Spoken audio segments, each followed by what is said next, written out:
İslam Cumhuriyyəti Sovet İttifaqı kimin öz içindən dağıla bilər. Bu bir fikirdir.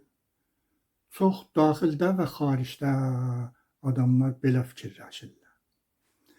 İlləti də budur ki, deyirlər, bu hökumət əməldə nişan verir ki, məmləkəti dolandıra bilmir. Amma bir alternativ, bir ayrı qüvvə də yoxdur ki, bunu işdən salsın, otursun yerində. Nəhayətdə bir yol ki qalır, budur ki, bu özü içəndən dağılsın. Bu imkan hələ də vardır. Amma getdikcə bu imkan azalır. Mən özüm 5-6 il bundan qabaq belə fikirləşərdim. Amma indi bu fikrimdə bir dəyişikliklər yaratmışam. İlləti də budur ki, İslam Cumhuriyyəti heç hökumətinə, o Sovet İttifaqı ilə də əsasən müqayisə eləməli deyil. Bu bir ideolojik dini hökumətdir. Hökumət eləməyi özünə dini vəzifə bilir, təklif bilir. O tərəfdən bunun siyasəti mütəmərkizdir. İslami siyasət mərkəzdən məmləkətin hər yerinə yayılır. İslamın nümayəndələri, İmam Cümələr, Əli Xamneyinin nümayəndələri və ayrı İslami qüvvələr İranın hər yerində o İslami siyasəti mütəmərkiz vəziyyətdə qabağa aparır. Amma hərbi qüvvələri bunların mütəmərkiz deyil. Düzdür ki, bəzi işlərdə mərkəzdən komandan var, fərmandehlik olur. Amma İranı 11 yerə bölüblər, 11 qərargah var və hər qərargahın özünün istiqlal əməli vardır. Hətta mali ləhazdan da bunlara bir imkan yaradıblar ki, əgər Tehrandan büdcə verilməsə, onlar özləri eləyə bilsinlər, özlərini idarə eləsinlər. Məsəl üçün, Təbrizdə bu günləri cəmaət etiraz edirlər. Məsələn, Urmu dəryasının qurumağı haqqında tökülürlər küçələrə.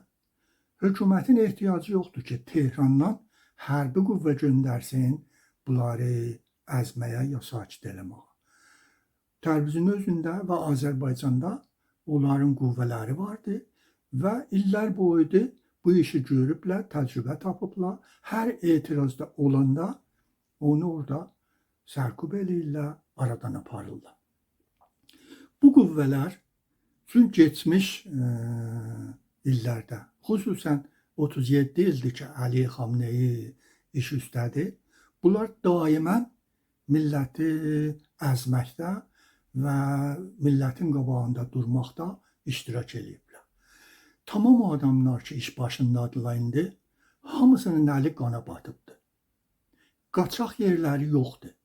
Bilirlər, bu hökumət düşsə, hətta ümumi bir əfv də verilsə, millət onları rahat boşlamayacaqdır. Onun üçün axıracan dayanacaqlar. Nəhayətdə əməldə də nişan veriblər ki, bu qüvvələr biri çəkiləndə qırağa, o ki gəlir yerinə, ondan çox-çox artıq ifratçıdır və istəyir milləti artıq əzsin və artıq sakit eləsin. Nəhayətdə mən fikirləşirəm ki, İranın dağılması nə Sovet İttifaqına, bəlkə Yugoslaviya çox oxşarı vardı. Yugoslavı da eləyə bilməmişdi hökumətdə millətin ehtiyacların versin. Eləyə bilmirdi. Onları gələcəyin, cavanların istəyin, millətin hətta yemək içməyin neçə il, 40 il Yugoslavı eləyə bilmirdi ki, Yugoslavi millətinin rifahın təmin eləsin. Onları bir şu yaşayışların indiki ayrı ölkələrin yaşayışı kimi yuxarı yaparsın. Nəhayətdə vaxtı içəridən narizəçilik vardı və xarici qüvvələr də istəyirdilər o hökumət dağılsın. Dağıldı, amma çün içərisində bir seri qüvvələr vardılar ki, hazır dəyirdilər silahı qoysunlar yerə.